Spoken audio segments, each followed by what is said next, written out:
you for the wine. Yep. Hey, and I love your ice bucket. Well, it's really a biscuit warmer, but it's just as well because you're not supposed to serve red wine chilled anyway. Right. And besides, it looks more festive. Right. And besides, you don't get a special assignment every day. That's what I say. So right after dinner... You'll stay here and help me with my lines. Good idea. Hey, what's so festive about that? Well, you have to help me. When you're out of town, who will help me? Well, anybody. Judy, your father, your mother. Oh, will you get that? I have to get something out of the oven. I certainly hope it's food. Hi. Hi. Is Punky Puss here? Who? That girl!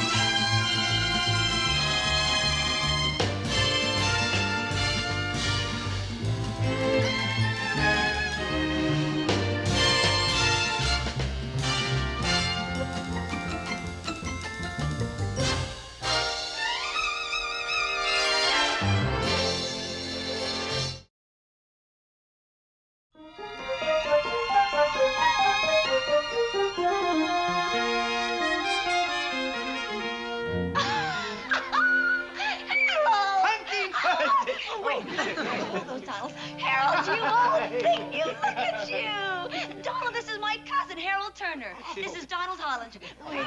Glad to meet you. Well, what are you doing here? Well, I'm just here for a few days. Actually, I'm on my way to camp in Maine. Harold? Oh, honey, I'm sorry. Come on in. I want you to meet my wife, Edith. Oh, Harold. Welcome to the family, Edith. Oh, my gosh. Harold, I didn't know you were married. Yeah, I wasn't. We only just got married. How just? Yesterday. That's pretty just all right. I told Edith the first thing we had to do was to stop off and say hello to old Punky Puss. Remember? Naturally. And the second thing, find a hotel. You mean you don't have a reservation? Does that matter? Well, sure. The Shriners are in town. You have to have a reservation just to be told they're all filled up. Oh, really? Gee, we've been riding all last night and today on a bus. You spent your wedding night on a bus? Oh, it was fun. We got a good group. Well, we sang songs and everything. Oh, sounds very romantic. Well, listen, unless you want to spend your honeymoon in the park, you better get busy and find a hotel. Well, maybe we ought to check out a few places by phone. Oh, sure, it's right there. Go ahead.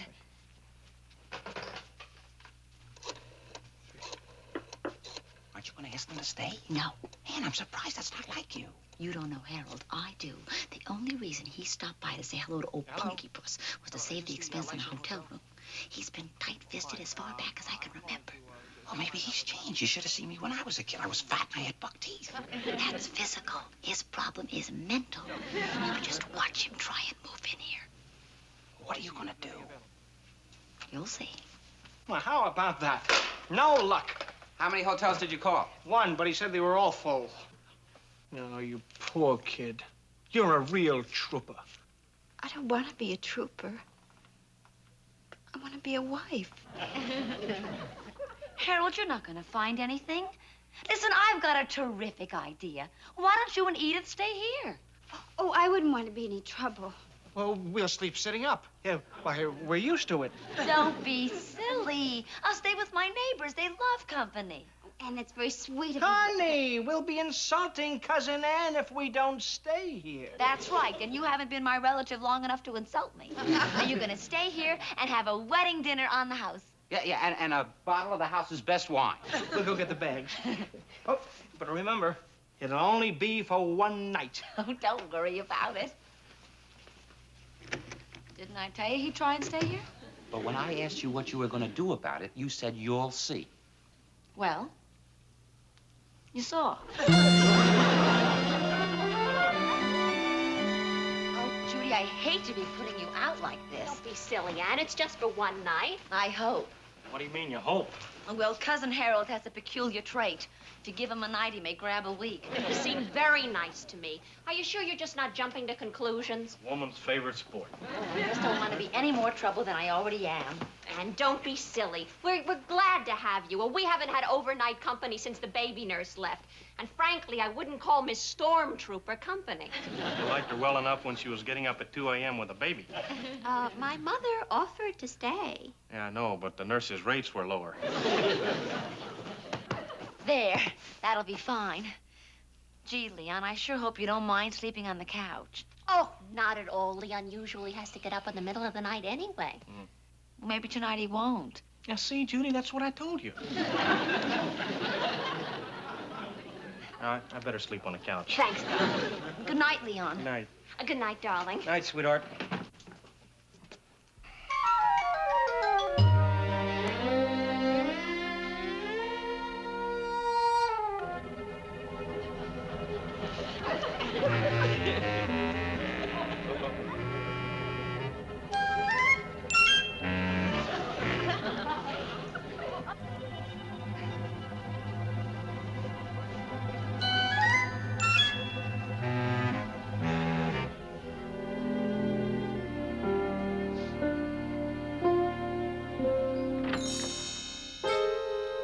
I'm sorry if I disturbed you.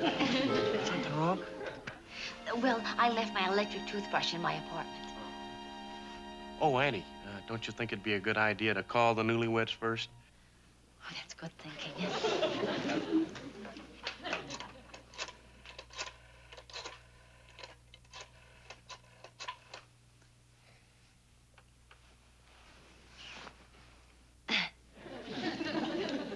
Well, I guess your teeth will keep till morning, huh? Hello, Harold? Hi, it's Anne. Your cousin. Old Punky Puss. Yes, well, you see, I left my toothbrush in the apartment, and I was wondering if... Oh, good. Thank you. I'll just be a minute. Bye. He was very nice about it.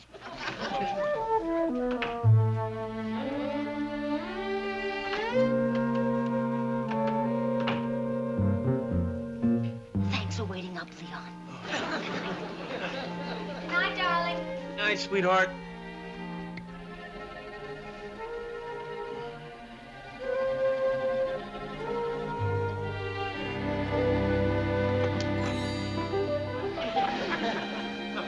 What is it now?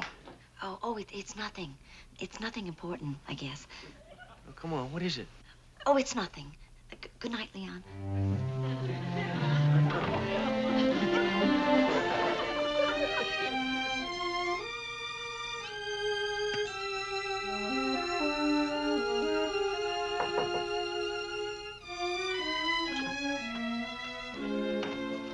It's all right. What did you forget? Well, I don't want to disturb you. You're not disturbing me. What is it? Well, you see, I left my script in my apartment, and I wanted to study my lines for the workshop. You're disturbing me. Well, it can wait until morning. Great. Oh, Leon, this is ridiculous. Why don't you let me sleep on the couch? I should have been there in the first place, and then I wouldn't have had to keep disturbing you. We really don't mind. Judy, Annie's our guest. Now let her talk. We'll change over. Great. Good night, Leon. You can say goodnight in the morning.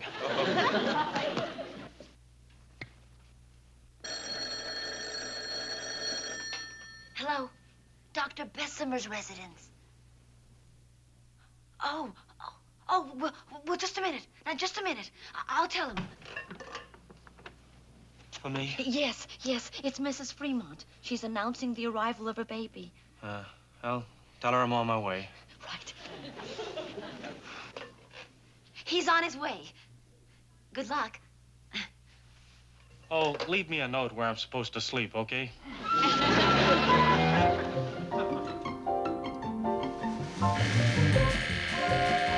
Coming. Hi. Hi, what are you doing here? I live here, remember? I thought you were staying next door. Then how come you rang the bell? I was looking for Harold. Oh, well, he's just getting ready to leave. Come on in. Well, I guess we got everything. Edith's a wonderful packer. Thanks so much, Anne. You're welcome. And I'm sure you'll be able to find a nice hotel room this early in the day. Well, I'm not so sure about that. The good things get snapped up real fast. And you know me, if it's not the best, it's nothing. Well, your worries are over. I found you the perfect place. Oh, that's very nice of you. What are the rates? The lowest. You can stay at my place for the 3 days I'm going to be out of town. Oh, Donald, that's so nice of you. Well, we couldn't do that. Well, why not? I'm leaving on a 5 o'clock plane. You can move in right now. We really couldn't accept. And will you tell him it's perfectly all right? It's perfectly all right. Well, look at it this way, Edith. We'll be helping him out. Why, you can take care of the place while he's out of town. Why, you could dust and sweep. Oh, no. Wait, I couldn't let her do that. No. Oh, we insist. If he doesn't let us do it, we're not going to stay. Right, honey? Right.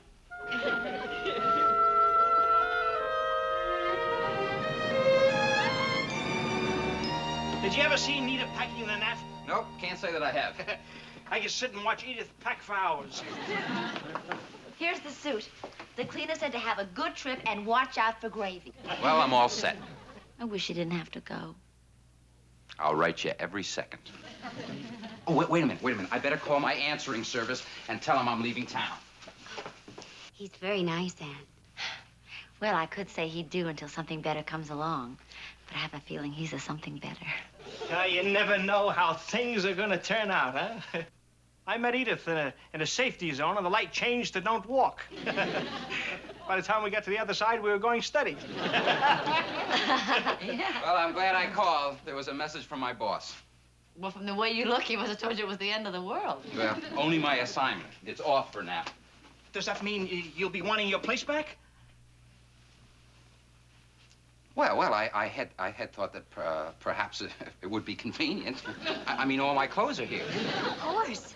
Since he's not going away, now we'll just have to find ourselves a nice hotel room. Huh? Well, if it's not too late. Oh, I'm sure it's not too late if you hurry, Harold. Here, I'll help you pack. No, don't bother, Anne. Edith's a swell packer. It's not every guy who isn't going anywhere who gets 2 going-away dinners in a row. 1 in a row. Harold ate last night. Hi! Judy let us stay at her place until you got home. We couldn't find a hotel room. We should have kept looking. Well, we couldn't find anything decent. All those conventions in town. Well, I thought there were some nice rooms. Well, nice isn't good enough for a honeymoon. It's got to be extra nice. Like my apartment. Right. Oh, well, it has all the comforts of home. That's because it is a home. Well, as long as you couldn't find a place to stay, you might as well stay here. Oh, Anne, you're being too generous. I know. Did you hear that, Edith? You can unpack. Suitcases have been packed and unpacked so often. Maybe our clothes will just jump up by themselves. A great little joker, Edith. Great little packer, too. But remember, it's only for one night. Well, I better go tell Judy I'll be staying over again. For 1 night.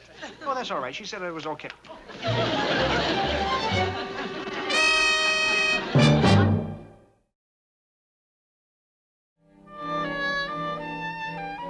I've lost him. I know I have. Somewhere down inside, a little voice is saying, he's not coming back. Oh, Mother. He's not coming back. Oh, Mother.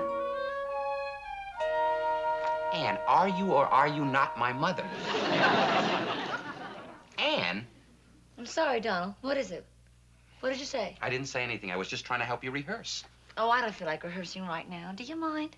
Deeply, but I'll learn to live with it. You know, I was just thinking about Harold. How did he get me to give him my apartment? You volunteered. Only because I knew he was going to ask me.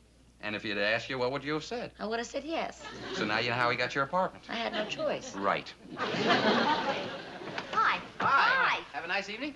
Well, Leon got called to the hospital during the overture and returned in time for the curtain call. What are you complaining about? You got to see the show. That's what I'm complaining about. It was terrible. How's the baby? Oh, he's just fine. He cried a little in his sleep. I think he had a little nightmare. I didn't know babies had nightmares. Oh, yeah, they dream they're adults. Well, look, thanks for babysitting. Do you need help with the couch? Oh, no, that's okay. I can manage. Oh, good. Good night. Night. Night. Oh, if anybody calls tonight to say they're having a baby, see if you can talk them out of it, okay? Well, I guess I better be going. Hey, thanks for helping me with my lines. Oh, I didn't mind. I was just disappointed that the script didn't call for a kiss. Turn to page 17, Act 2, Scene 1. Who could that be? Well, maybe it's somebody having a baby. Well, people about to have babies always phone. They never come to the door. Who is it? Your cousin-in-law, Edith. Oh, what's the matter? I had my first fight with Harold. Oh, there. Now, don't be upset. That happens to every bride. You sit down. He won't let me live at the base. Said I had to go home and stay with Mother. Well, that'll be nice, staying with your mother. Not my mother, his mother. Well, maybe it's warmer there than in Maine. You don't know his mother. Didn't he even give you a reason why he didn't want you to live on the base? He said they don't have deluxe apartments there, and he won't let me take a furnished room. But we rode the bus because we couldn't get a compartment on the train. The hotel rooms weren't good enough. The only reason we weren't engaged is because he couldn't find a ring with a big enough stone. And with him, it always has to be the best or nothing. And I'm sick and tired of nothing. Same old Harold. I'm sorry, Anne. I know I shouldn't be talking like this in front of you, but who knows a man better than his wife? His cousin, Edith. Harold has been like that ever since he was a kid. If he couldn't afford tickets to the loges, he wouldn't go to the movies at all. And if you tried to talk him into it, well, he'd just lock himself in the bathroom. Maybe one of us should talk to Harold. Yeah, I'll talk to him. He'll listen to me. Now, don't worry. Listen, Ann will fix things. If two people are in love, then whatever they have is the best, don't you think? Even if it's the worst, it's the best. Philosophy's a little fuzzy, but I think you got a point. I think so, too. Harold. Harold, Go away. you come out of there this minute. I want to talk to you. I have nothing to say. You can tell Edith she better come back on her own because I'm not going after her. Will you please be sensible? Harold. Harold. Oh. Poor kid. Yeah, it's a shame to fight on your honeymoon. You play your cards right, there's plenty of time afterwards. It's no use. He's locked himself in again. Where's Edith? And Harold is locked in mine. None of us have to brush our teeth.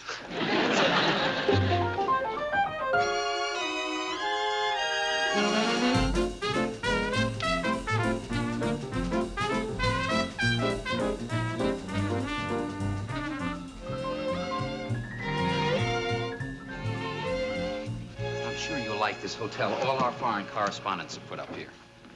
I'm just sorry I have to complicate your life, Anne. Oh, don't be silly. Since Harold wouldn't move out and we couldn't impose on the Bessemers any longer, I think the hotel's the best solution. Excuse me, I'd like a room, please. All we have left is a suite. Sweet. Well, fine. It's the bridal suite. Well, under the circumstances, that's very appropriate. We'll take it. You'll take it? Yes, can we sign the register, please? You're registering both ladies? Yes, that's right. Isn't one the usual custom? Oh, I'm just staying to keep her company. Which one is the bride?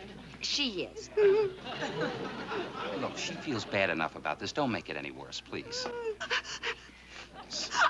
I should have gone home when I found out. Don't worry, the three of us will work things out.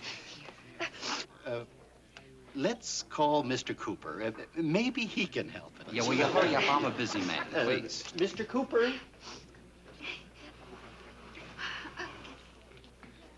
we have a very unusual situation here. I'll handle it. Yes, sir. May I help you? Yes. These two ladies, Mrs. Turner and Miss Marie, would like your bridal suite since there's nothing else available. Certainly. Take their bags to Suite B. Oh, okay, honey. I'm going to go back to the office. You call me, all right? Oh, don't. Everything's going to be fine. Come on, Edith. Now, don't worry. Now, what was so unusual about that you couldn't have handled it yourself?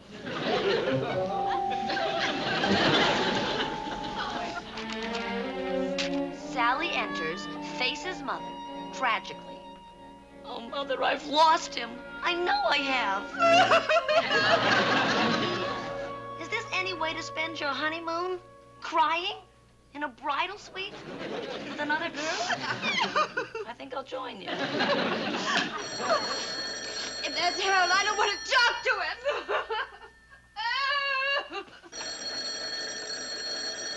Hello? Oh, hi, Donald. Oh, I'm just fine. But Edith's a wreck. I'll tell you something. If crying were an Olympic event, she'd be the gold medal winner. Well, what's the next step on the agenda? I don't know. But somehow I've got to get Edith and Harold together again and back in the apartment. Wrong. You've got to get Harold and Edith back together again and into that bridal suite. Right.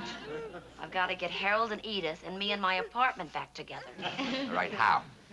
Well, I think the first thing to do is get Harold a divorce from my apartment.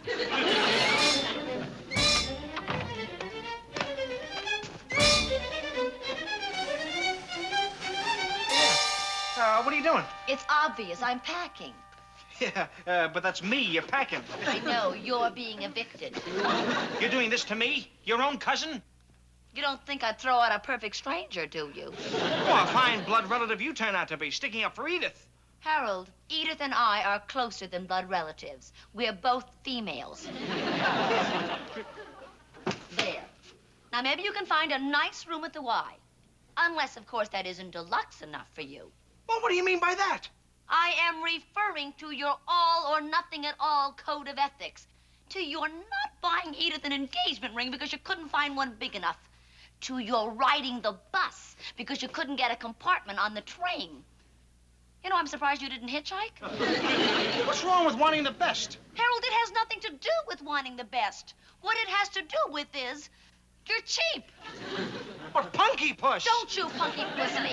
And while we're on this subject, there's another little matter of not taking me to the movies because you couldn't find enough money to pay for the loges. Harold, I repeat, you're cheap. How can you say that? Cheap. A man has to look out for his future. Harold, you're so busy looking out for the future that you're completely blind to the present. Edith loves you. Well, I love Edith, too. Well, then go to her and tell her so. She's at the Penmont Hotel, Suite B. Oh, she'll come back. I'm not worried. Just don't hold your breath. Edith is planning on flying home tonight. I overheard her making a plane reservation. She's flying home? Now you've got it. She's flying out of your life, Harold. You're going to lose her forever. She's flying home? At 6:45. Oh, I've got to stop her. Oh, then you really do love her. Well, sure I love her. She's the most wonderful thing that's ever happened to me. Do you have any idea how much it costs to take a plane back home? Cheap!